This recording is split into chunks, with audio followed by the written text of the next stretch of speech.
You're listening to the AfterBuzz TV network, now the largest new media platform on the web, and your #1 source for after-show entertainment. Very good, Keith Johnson.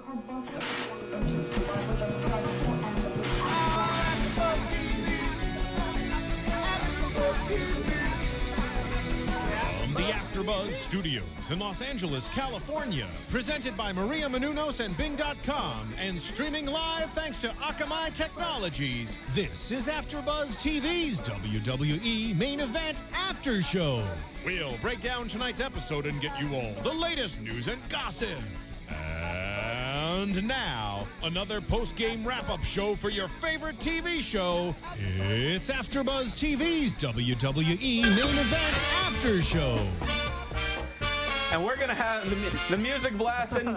This is the song that's in everyone's head over the last week. And why not? Raw ended it on Monday with this song. We're starting with this one. Guys, we're brought to you by Bing. Bing is for doing, and we are doing another WWE Main Event AfterBuzz for you. Welcome, everybody. I am professional wrestling's voice of choice, Christian Rosenberg, holding down the fort. We're on that WrestleMania hangover now. But as always, not alone at this. I got my man directly across from me, Mr. Cameron Kash. How are you, my friend? I'm doing fantastic. I'm wearing my $1,000 100% silk shirt. That you got a Ross dress for less? No, man. I'm what kidding. are you talking about? What's up with that jab right away? Oh, we're starting right where we left off. I love it. Right where we left off. And dun, dun. Oh, she already turned off the song. Hey, it's in like the top 20 in the UK. It's in like top 100 American downloaded. But we're, like I said, on the hangover from a tremendous WrestleMania weekend. We had a blast at the John Lovitz Comedy Club. Over 200 people came out there with us, watched the shows with us. And our predictions, all of us overall did pretty well. You, sir, out of the 9 matches, got 6 out of 9. It's all right. That's a solid score. Well done. I think it's above a 60%. That is. Yours truly pulled off 7 out of 9. I was satisfied with that overall. But at this point, ladies and gentlemen, coming down the aisle with an incredible 8 out of 9 predictions correct, your new AfterBuzz prediction heavyweight champion, Kaori Takee. I can't believe this. She shocked the world. One of the biggest upsets in the history of wrestling. Why is it upset? Why? Because you got more than us. Congratulations, Mr. Key. Welcome, champ. How are you? I'm good. You guys, I do have one thing. What is that? These here, you guys must wear these next episode as the champ. This is my request. You do realize we want people to watch the show. Is this a thong or is this a... No, this is a bra. Have you not seen one of these before? Hey, Rosie, don't think about it, man. Of course I've seen one of these. Many of them. I can't get over the headphones. So next week we have to wear these. Is what you're saying. Is what the champ is saying. There's just no Tweet us and let us know if you want them to wear these. I kind of do. It will be the least viewed episode of all time. All right, well, that's one of the champ's demands. Well, you got that title for a little while until the next pay-per-view where one of us can try to claim it. She is the world champion of this show. The world heavyweight champion of the 3 of us. Yes. It means a lot to me. Come on, guys. Actually, she did compete. We should be clear. She did compete with the Raw host, too. Well, at the show, we all did our predictions. We kept the same ones that we did on our show. But yeah, when it was all said and done, I actually came down to me versus Kaori in the main event where I took Rock and she took Cena. And lo and behold, John Cena became the new WWE champion. And Mr. K over there became our first predictions world heavyweight champion of this room. So kicking off WWE Main Event for the week of April 10th, hailing from Boston, Massachusetts, my stomping grounds. They are in that house this week. And we kick things off. We got Michael Cole and JBL on commentary, which always makes me happy because JBL, as I've said many times, is far and away the best commentator that WWE has got. So the more I get of him, the better. I gotta say, he was great tonight. Way better than The Miz. He called it the way it should be. You know, he talks about Tensai, he talks about his past, his career in NJPW, everything. This guy is perfect for the role. He was great, and as you preluded, we kick things off with Tons of Funk heading down to the ring. So at first you're thinking, all right, we're going to start things off with some fun tag team action. Sounds good to me. But then we hear Kofi's music. Kofi Kingston is joining them, and we're going to have ourselves a 6-man tag team match. So then for me, the first thought in my mind was, all right, 6-man tag match. The 3 of them are taking on 3MB. Should be a fun little opening match. But no. Nope. All of a sudden, we got the Shield on Main Event. A nice little treat, if you ask me. I was very excited. Yeah, that was really cool. Getting, to see the 3 of them, wrestle. So down comes Ambrose, Rollins, and Reigns. Just the 3 of them just standing there is just... The Funkadactyls were running for their lives. Like, anytime they were somewhat near them, because it's just they have just that intimidating... presence. In fact, go ahead.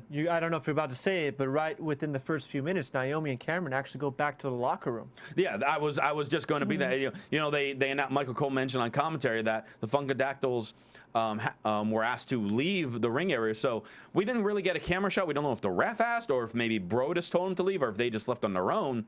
But then say, just like a couple minutes in, Naomi and Cameron, they got the hell out of there because they're afraid of these guys, and why not? These guys have been on an absolute tear. They pull off the victory at WrestleMania, which shocked. I mean, we all predicted it, but to a lot of people, it was kind of a surprise to them, seeing that they defeated 3 former WWE champions, and then then all of a sudden they tried to attack The Undertaker on Raw. So I mean, they've been on an absolute tear. Yeah. Yeah, who's gonna break the streak? Yeah, they're on a little streak of their own. It's true. So the match starts with Kofi and Ambrose kind of doing a little exchange there, and it doesn't really take long though before Seth Rollins counters out of an attack between the Tons of Funk, and all of a sudden the Shield just goes on their typical onslaught where their strength in numbers, just quick tags, just fluid motion, and they're just pounding Sweet Tea, as he's now called, Mr. Lord Tensai. What indie blue hell? Sweet tea? This guy is sounds like an iced tea soft drink. I don't get it. I really don't get it. It's really sad. You know that Tensai in Japanese means genius, so he went from genius to... really? I did not know that. Lord Sweet He went from genius to Sweet Tea. Sweet tea. Okay. And as I was kind of saying before, JBL was quoted Sorry. Let me take this gum out first. Really? You're screwing up. That's what's screwing me up. Boo this man! That's what's screwing me up. Why were you chewing gum? There. Yeah, you deserve that. Hey, I wanted to have a fresh He breath for just good old put Kaori here, nasty okay? gum next to me. I'm sitting next to him. Oh. Cameron's Cameron's got to have fresh breath when he sits with a lady. So anyway, hey, it's the truth. It's the truth, damn it. Let me just quote JBL here. Tensai was the only foreigner to win the New Japan Cup twice. Maybe as Sweet Tea, he's found his footing.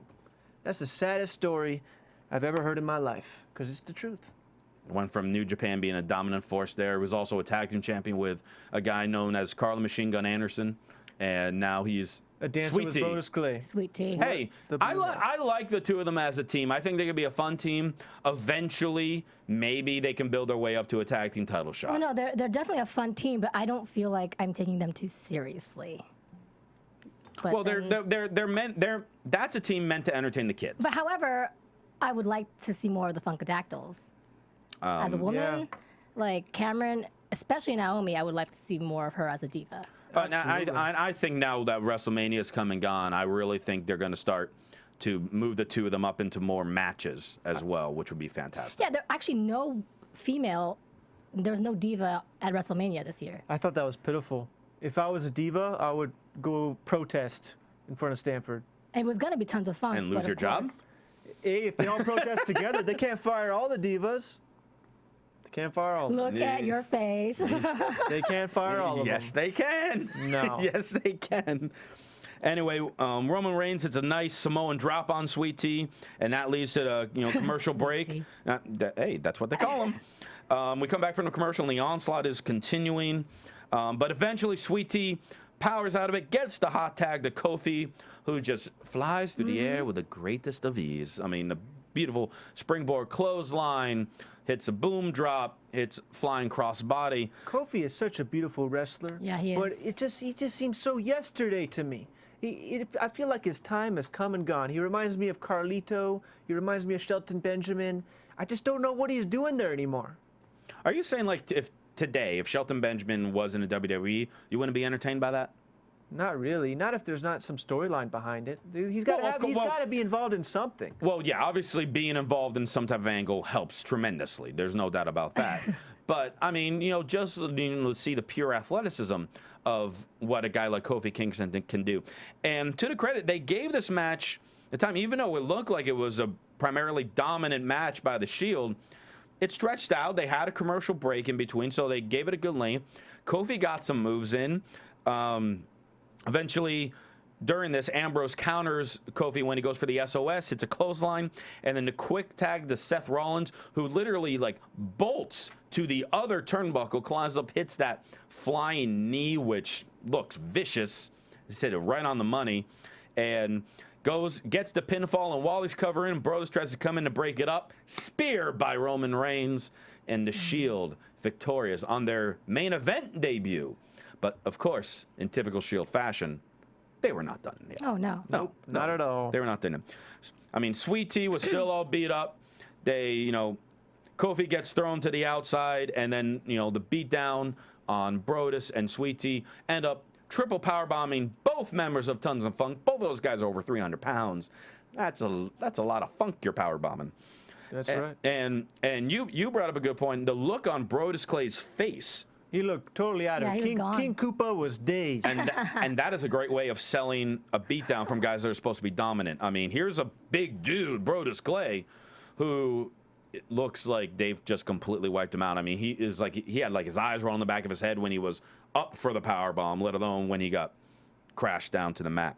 And the Shield with their signature pose and a great presence on main event, and it shows and it proves hey, they can show up anywhere. Yeah, it's the truth. I find Shield kind of weird though. I mean, with their whole attire, they look like something out of SWAT.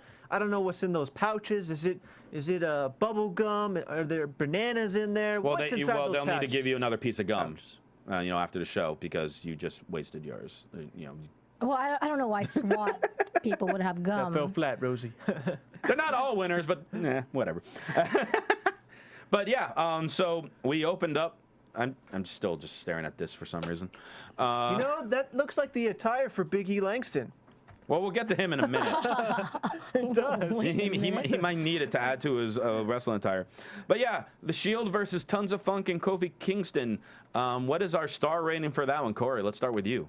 I would give this one a 2.5, just right in the middle. Decent, reasonable. There was a couple moves that were cool. There was that power bomb. The triple power bomb? Triple power bomb, yes. That was cool. Twice, yeah. And I thought it was funny when I think it was Tensai, he did a somersault into the guy at the corner. I thought that was funny. That's one of moves that Tensai is bringing out now. Just like a running somersault while the guy's sitting in the corner. I like that. It was so simple, but I'm like, I can do that. It's a simple move, but when it's done by a big guy, right, it looks painful. I think it's called the rolling senton. It's something along those lines, I believe. Right. I don't know. He might come up with his own little, name for it now that he's going with the Sweet Tea character. But yeah, so 2.5 out of you. 2.5. Cameron, what about you? I don't know what's going on, Corey, but you're becoming a very tough creator, I gotta say. I'm gonna give this one 3 stars. I thought it was a very solid match, very entertaining. I was really flabbergasted by Shield's in-ring ability. They were just amazing.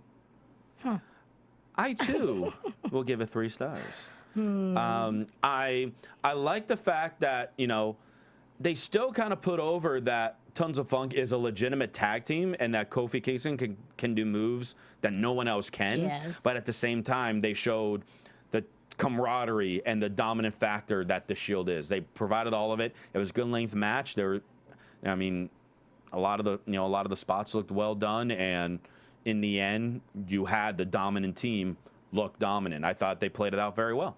We also saw the recap of them coming on Raw and interrupting Undertaker's Interrupting Yeah, Undertaker, right. yep, and then Team Hell No running down to make the save, which to me, I know, yeah, we were talking about it while we were watching it just now. I mean, to me, that makes perfect sense to set up a tag title match. Right, you brought up a good point that they're probably going to be doing a Freebirds thing if they win those tag titles. Let them do Freebird rule, man. Any two of them could defend the tag titles just to show the solidarity again. I would love it. I mean, it's been a long time since we've had a team do that. Yeah, there's one of the commentators, I forgot which one said it. He mentioned that the Shield, he likes about them is that there's no egos involved, and that they're all a real team. No egos, all working for the same cause. That's something that I really like. Yeah. So. Yeah, it's truth. Yeah, and moving on from that, we get a recap from Raw, but not just any recap. This is like arguably one of the greatest moments in Raw in a long time based on the crowd reaction, the sudden impact. And that was, of course, when Dolph Ziggler cashed in his Money in the Bank on Raw after Del Rio had a hard-fought match, a handicap match, actually, against Jack Swagger and Zeb Coulter. And Ziggler cashed in, won the World Heavyweight title. And you could see when he was walking down the aisle, based on the crowd reaction, he's doing everything in his power not to show any emotion. And come on, in a situation like that, how hard does that have to be? Oh gosh, Right. I was tearing up watching it. I was so excited when his music hit. I've watched it back like 5 times, and it's amazing how much of a factor crowds take part in situations in certain moments. And the crowd. I mean, that crowd was like the greatest Raw crowd of all time. I mean, I think we can all kind of agree with that, with all the chants and things they were doing throughout the show. But that moment where they were just like, we're going to see history be made. And then there was the chance where it looked like Del Rio was actually going to pull it out, the cross arm breaker, but like, that brilliant counter by Ziggler. And then what I loved was the fact that AJ and Big E, they hopped in the ring as soon as the 3 count happened, but they stayed in the back because this is Ziggler's moment that he's been waiting for and has deserved for a long time. And we're gonna wait until he acknowledges us. Let him pose with the belt. Let him do a celebration. We're just gonna stand in the back. We're not gonna run and hug him or tackle him to the ground or anything like that. And I thought it was a tremendous moment. I mean, honestly, it's probably one of my all-time favorite Raw moments. Nice. I mean, it was just, I love things like that, especially when you've watched a guy who literally went from being a guy's caddy to World Heavyweight Champion. It was quite a beautiful moment. I wasn't too surprised about it because I kind of already felt it coming. I mean, You could sense it a little, yeah, but we kind of felt that it was going to come during WrestleMania, and now the whole big joke is WrestleMania and all of that was the 6-hour pre-show, and the real WrestleMania was Monday Night Raw because it was such a fantastic show with that amazing crowd. So, yeah, it was a great moment. yeah, I mean, I couldn't get enough of that. Those are the moments that the wrestlers live for. Those are the moments as Yes. diehard fans like us that we live to watch. And it was awesome. Gotta say, though, I wish he didn't roar. I wish he didn't roar. And as we continue, we're about to talk about Big E and his roar. He won the heavyweight championship. That was a big moment. He's entitled to scream if he wanted to. Shawn Michaels didn't roar, and that was a beautiful moment. I like the roar. Yeah. Really? Yes. Well, I have more to say about that roar. As we talk about Big E. We'll get there in a little bit. But all of a sudden, we go back on main event. Interesting. We'll go back on main event, and Matt Striker's backstage, and he's saying, please welcome this time the man who cashed in the Money in the Bank and the new World Heavyweight Champion, Dolph Ziggler. Was like, we're going to get a promo from Ziggler in main event. And out comes Big E Langston instead. Yeah, he tricked you. He definitely tricked me. I'm like, oh, wow, this is great. Whoa, you got me, Big E. But Big E was by himself, which is the first we've seen.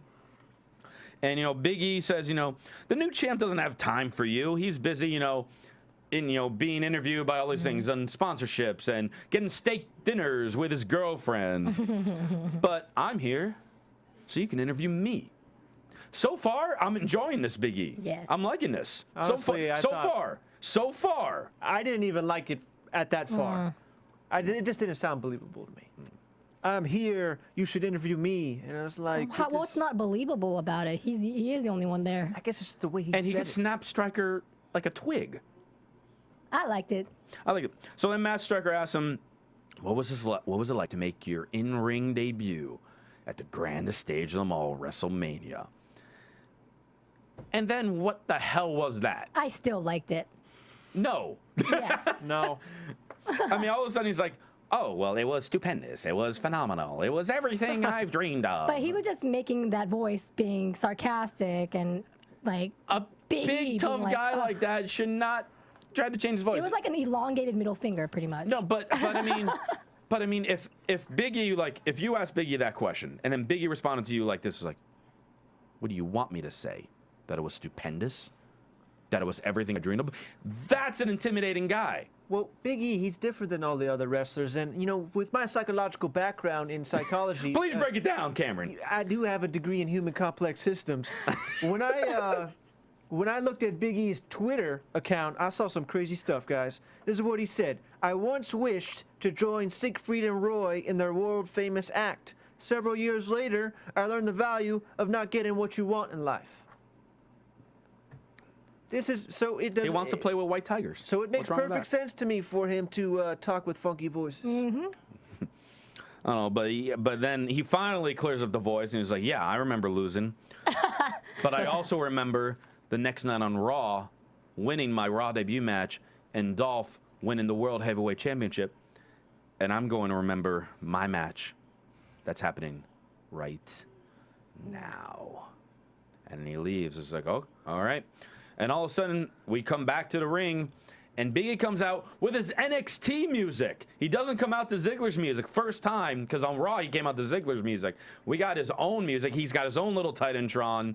And he got his beautiful tights. Show it on the camera. Oh, yeah. This was part of his outfit, I guess. Same colors. And yeah, you know, he's out again on his own. There's no Ziggler, there's no AJ, so they're playing it up that Ziggler's out busy celebrating still. Then Big E's on his own. So curious to see what he'll do by himself. And his opponent for the evening, Long Island IZ, Zack Ryder. And Woo woo. yeah, you know it. And this was, to me, nearly a perfect example of a squash match. Big E, literally the first move in a match, Big E just like grabs him, gives him a back body drop. No running, no nothing. Like you rarely see that. Dominant belly to belly suplex. Ryder starts coming back. He gets the knees up in the corner, which I don't mind him hitting that. Then he hit the second rope, drop kick off the second rope, which took Big E off his feet. I wish that did not happen. That was the one part in this match. I wish that he went up for it and Big E either steps out of the way or pushes him out of the way. Because other than that, this was the definition of what a squash match should be. Of just a guy looking fierce and like nobody should step to this guy. And eventually, you know, Big E hits the big ending on Zack Ryder. This match was maybe at best 2 minutes long. And Big E gets to win. But I absolutely loved this match. Because What? Dude, this was not I'm a a little shocked match. too. But that's the beauty. This was getting the guy over. Like back many years ago when you watch, you know, like WWF Superstars, you know, like the late 80s, early 90s, be an hour-long show, be 5 matches. Only one of them would have 2 guys against each other that you've heard of. Everything else was guy against jobber or tag team against jobber tag team.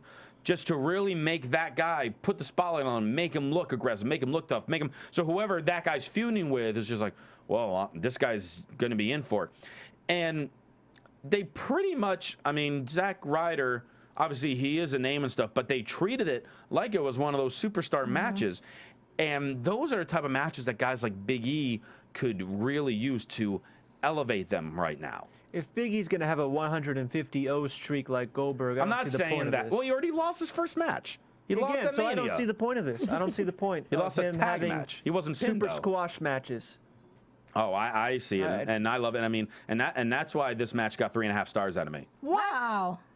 This You're out of your mind, Rosie. Out of your He mind. called you Rosie.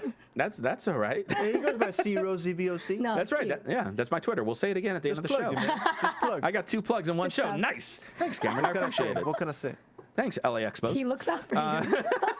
That's right. It's true. But yeah, I mean, for what this match was supposed to be, this match was supposed to make Big E look dominant, and that's exactly what it did. And I mean, if he didn't leave his feet from that drop kick, then this match would have been a 4 for me. Wow. I mean, yeah, I loved how Big. I mean, again, get longer tights. Other than that, I loved how Big E looked in this match and how dominant he looked. And I know you guys are probably going to give a score like half as much as mine. Okay, well, one, I like Big E's tights. I think they fit him. I mean, if Ryback can wear those things, why can't Big E? Rybacks are longer. Yeah, they're longer. Rybacks are a little longer. Really? Yep. Did you guys? I think with Big E's tights, they're more open near the crotch area. Okay. You're probably right, maybe. Not that I'm looking in that area, but it's kind of just like in your face. And I like Big E a lot. And I enjoyed the match because of Big E, but I just didn't like the match itself. I would lower it than last match, and I would give it 2. Just a 2. People, I don't even remember the match. It goes to show, and I've seen it twice. I just broke it I'm down with move you. after move. Yeah, and I forgot all about it. It's the truth. I'm with him. So I'm going to give it my lowest rating ever here on WWE Main Event. I'm going to give it a 1/4 a star. And that's the truth. Could you just give it a 0? WrestleMania's No. over.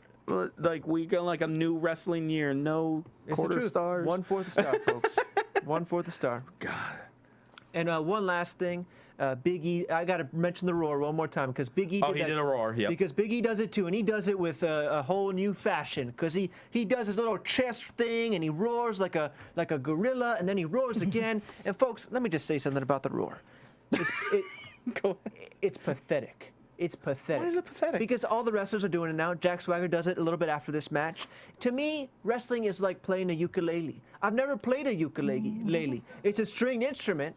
It's a string instrument, but you just can't. You got to play the ukulele with pizzazz, with rhythm, with melody. You can't just bang it on the wall. That's the way this roaring is to me. It's all noise, all noise. Wrestling is about having a mind for the business.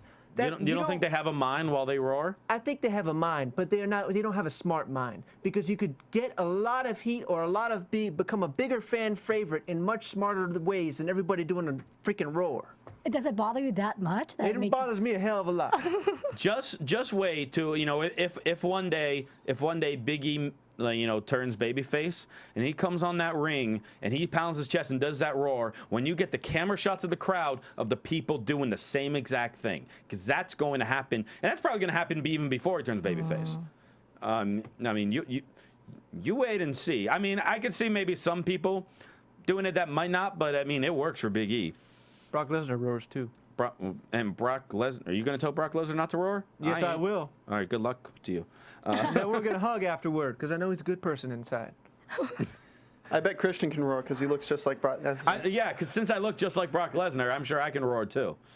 We're not going to do it today, but maybe next time. Maybe with the bikini that I'm apparently yes, have to wear please. next week.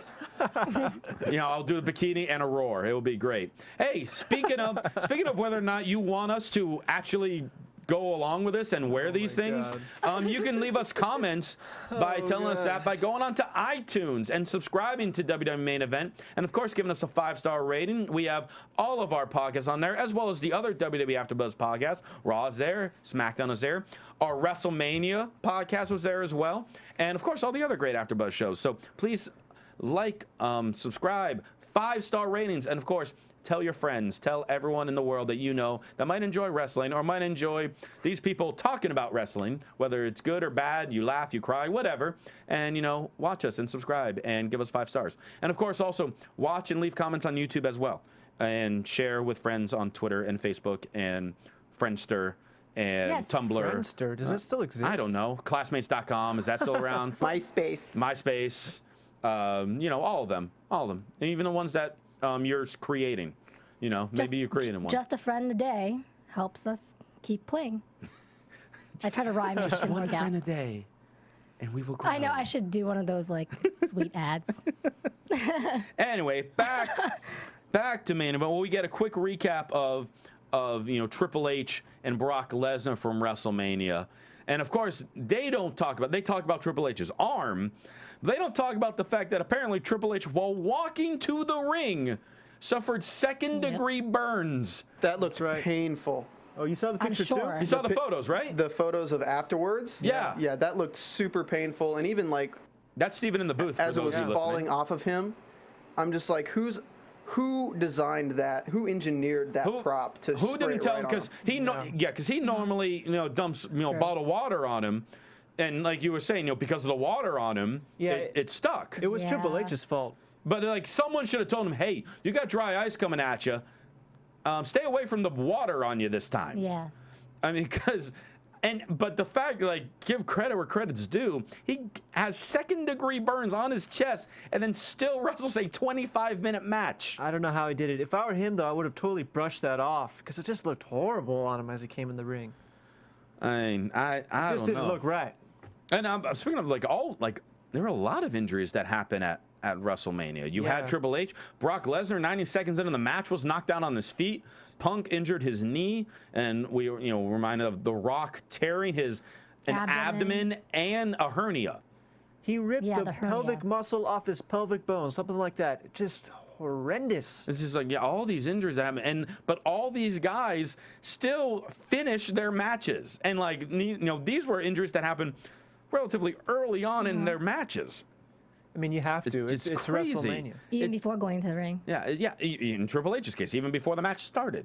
I mean, it's just crazy to think how much pain they were in while still was like, oh, well, I'm still in front of 80,000 people and millions of people watching, and all those AfterBuzz guys watching at John Lovett's Comedy Club. I got to put on a show for them. Well, you got to respect that they did it for the fans. Yeah, They that's did true. it because absolutely. if they just stopped, I mean, what's going to come of their career, and like who's going to actually like think of them? Exactly. And the fact that they pulled it off was just mind-blowing.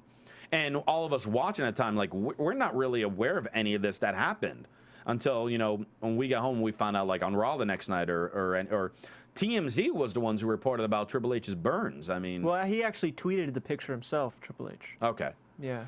But it's why I love the WWE so much more than the other sports. Like with the NBA, you twist your finger the wrong way and you're out in the back in the locker room.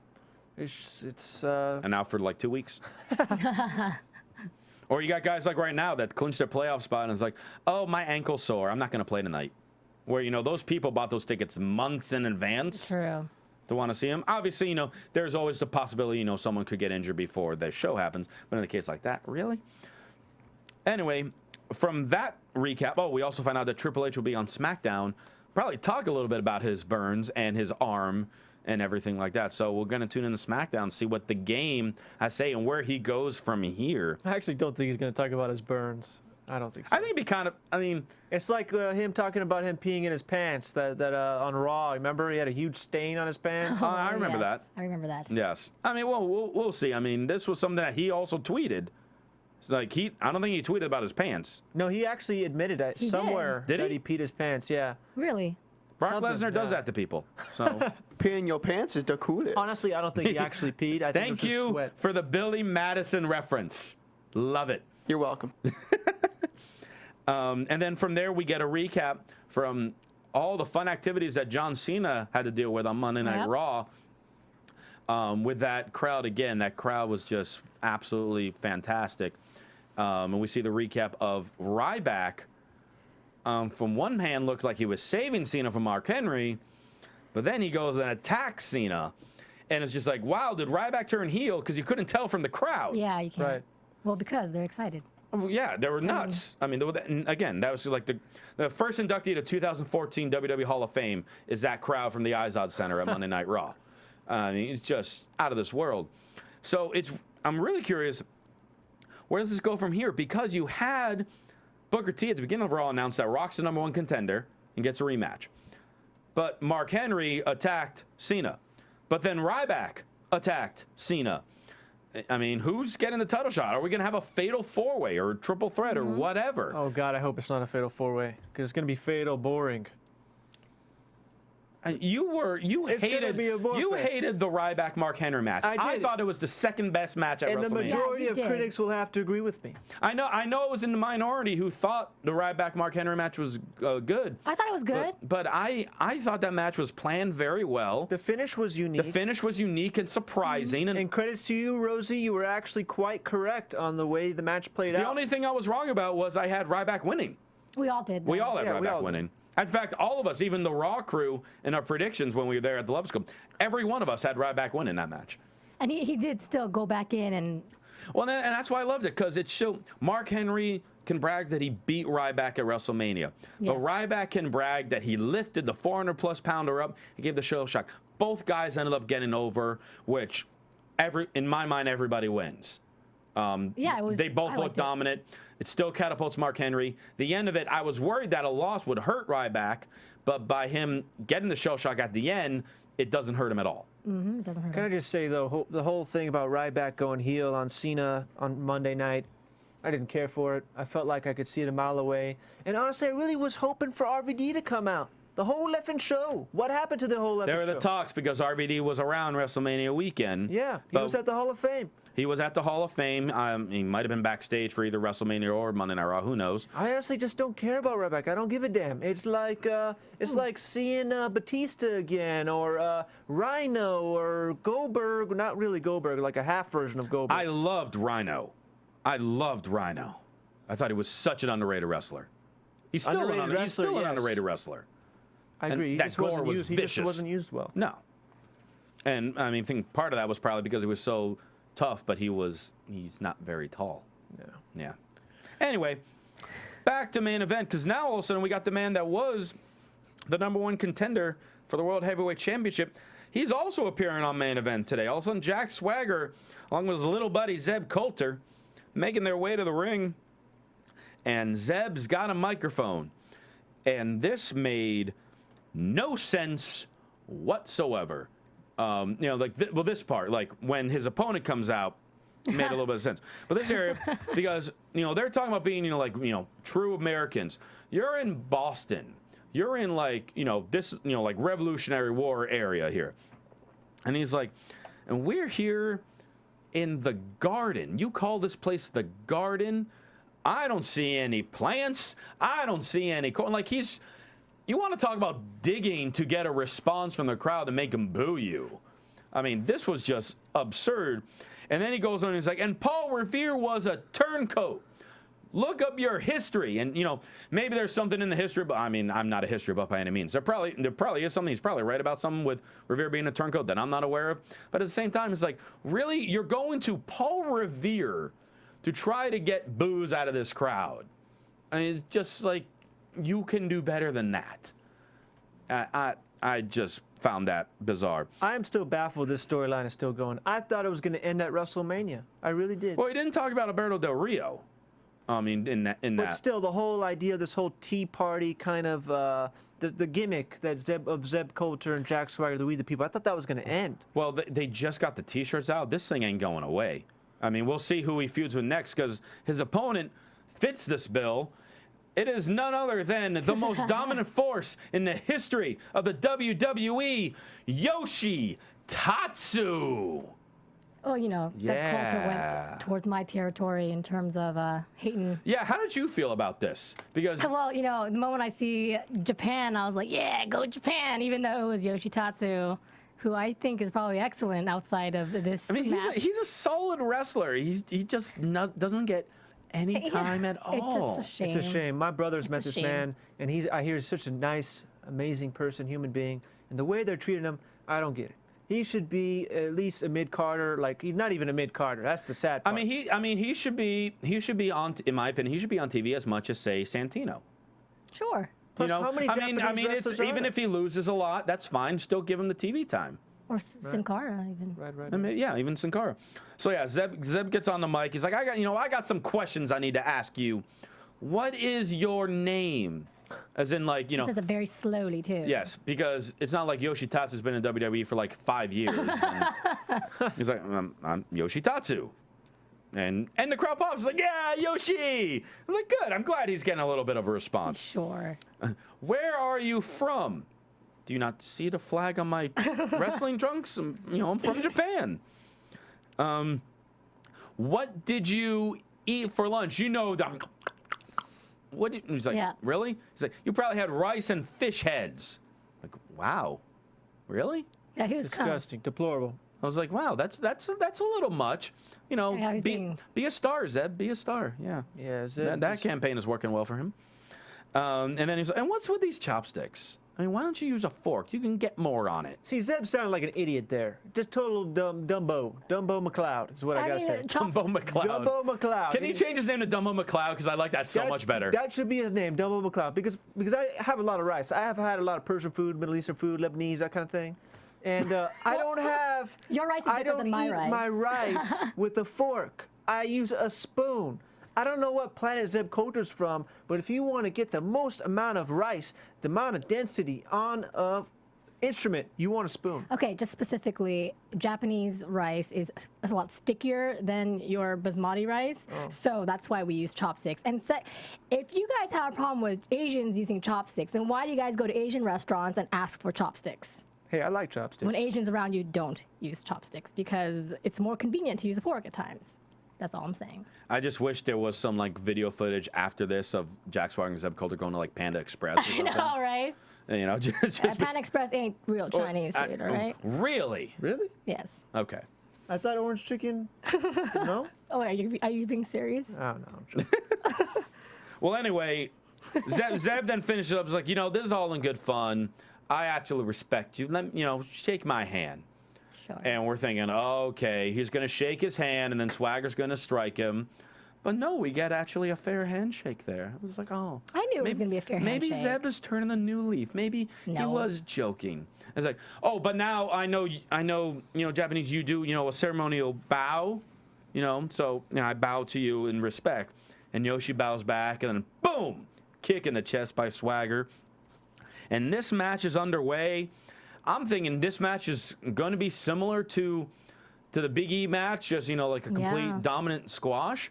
But it wasn't. Nope. I mean, it actually had a good length. Yoshi fought back. You sound surprised. Well, I'm surprised that they let him get that much offense in, honestly. Oh, yeah, I went through commercial. He got a commercial break in it. Swagger missed a leg drop, which had Yoshi start coming back with some kicks. Hit a nice running elbow for a 2 count.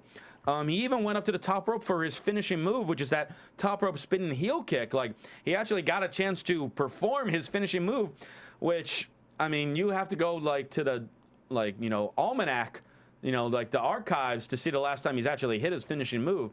He didn't hit it today, but he actually went up and did it. And then Swagger goes from that to hit 2 Swagger bombs and locks in a Patriot lock, which I don't know if he never worked on the ankle that entire match. And then he hits and then puts in the Patriot lock in a match. Because I thought with the Swagger bombs, the fact that he hit 2, he was just going to pin him since he didn't work on the ankle. But then went right to the ankle lock. Yoshi taps out. Swagger victorious. Does he need to work on the ankle? Honestly, I think the Patriot lock is a pretty fierce move. I mean, it is a fierce move, but every time you've seen him use it, he's worked on the leg and ankle. So it's just like, well, kind of surprising that. And maybe that's putting out, well, Yoshi is such a lower card guy. He doesn't even need to work on the ankle. The guy's still going to tap out from it. Can I just say, whenever I see that Patriot lock, it reminds me of good old Ken Shamrock.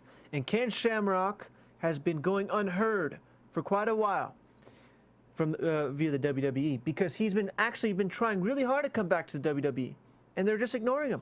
I don't get it. This guy was amazing back at WrestleMania 13, and as he reffed that match, or during his debut, or during all of his matches against Dan Severn.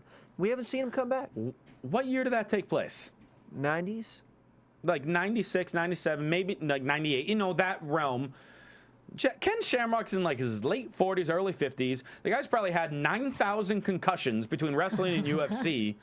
I mean, the guy is not physically able to wrestle anymore. No. This guy looks amazing. You should Google him. I'm sure he's still in phenomenal shape. He's always been in phenomenal still doing MMA shape. fights. Which is a mistake. No. I mean, the guy should not be doing all that still. I mean, there comes a point when you get so many injuries, so many concussions. I don't care what sport you're in, UFC, wrestling, football, whatever.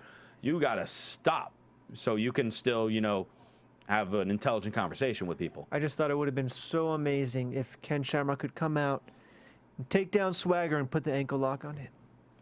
I mean, if anything, I could see Shamrock being like a trainer or like some type of manager for Swagger along with Coulter. Just build this whole group around Swagger at this point, maybe. That's the only thing I could see Ken Shamrock doing in the future, if that ever happens. But we shall see. But yeah, so Swagger victorious over Yoshi Tatsu. Cameron, you be the first one to rank this one. Well, I'm going to quote Watchtower Base here. He was actually at... he was at the WrestleMania party. And that was pretty awesome to see the man in person.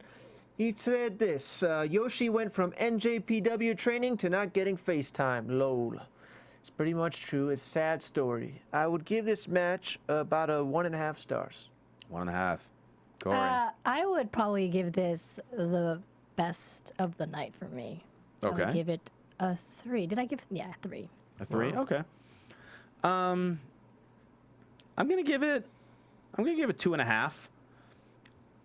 Part of me liked the fact that Yoshi got offense in, but part of me also didn't like it because if Swagger was just in a heavyweight title match, and this guy has not been on TV in God knows how long, you should dominate him. And he really didn't. So, I mean, it made Yoshi look good, which I like, but at the same time, it's just like, all right, what are you doing with Swagger? Now you tell him it takes him 15 minutes to beat a guy who hasn't won a match on TV in years. That's right. So I was kind of really torn by that. But yeah, so I'll stick with a 2.5, kind of just like even keel for that. And that is how Main Event ends this week. We had 3 entertaining matches overall, I thought. And of course, the recaps from WrestleMania and that phenomenal Monday Night Raw. And it's just really curious to see, okay, now WrestleMania time is officially over. How do we go from here? So we're really curious to see what happens on SmackDown, on Raw next week's Main Event. We'll see, because now you're going to start to build up for Extreme Rules is next, right? Right. So we're going to see what happens with Cena. Rock is booked for that show. The Rock is supposed to be booked. The Rock's supposed to be the #1 contender. Yeah. But he has a torn abdomen. Who knows how long that rehab's going to take? Yeah. He may not even wrestle again after his. Who knows? I'll actually, real quick. I'll praise Ryan Clubb from the Raw crew. Yes, Ryan, I'm giving you credit for this. You can stop complaining about it now. At Cluminator, I hope you're happy. He talked to me after they did the Raw thing, and he brought up a good point. The fact that The Rock, doing all these other movies, they might put clauses in this contract now saying, all right, well, you can't wrestle if you're going to do this movie. Yeah. Because, I mean, and it's a good point. I mean, who knows? WrestleMania might end up being the last time we see The Rock wrestle. Rock's going to have a hard time finding insurance companies. Oh, we'll wait and see. But we'll see what happens with Extreme Rules going up in the following weeks. But until then, Cameron Kash, how can people reach out to you? Folks, it was another amazing show here on Main Event. I am again wearing this amazing $1,000 shirt. You want to feel that silky smoothness? Smooth. Yeah, you be jealous, Rosie. You be jealous. And the pink bikini for you. I don't know if I could wear this, guys. I don't know. Anyway, go ahead. Oh no, plug your stuff. You can follow me at good old LA Exposed, LAXPOSED, no E before the X. I love all of you guys, and I hope to see you on good old Twitter as well. Champ, what we got, Champ? Champ says that you can follow me at KAORIOUS. All right. For me, you can follow me at CRosieVOC. I also am one of the hosts for AfterBuzz The Voice, which is on Monday nights. April 26th, theiwl.com. You can watch a live iPay-per-view that I do play-by-play commentary for. And I still have a couple Christian Rosenberg t-shirts left. If you want them, hit me up on Twitter. That's all my plugs for today. On behalf of Cameron, the champ, Kaori Takee, I am Christian Rosenberg. We will see you next week. From Bing.com, executive producers Maria Menounos, Kevin Undergaro, Phil Svitek, and the entire AfterBuzz TV staff, we would like to thank you for listening to the AfterBuzz TV network. To watch or listen to other after shows and post comments or questions, be sure to visit AfterBuzzTV.com. I'm Sir Richard Wentworth, and this has been a presentation of AfterBuzz TV. Buzz you later! The views expressed herein are those of the hosts only and do not necessarily reflect the views of AfterBuzz TV or its owners or principals.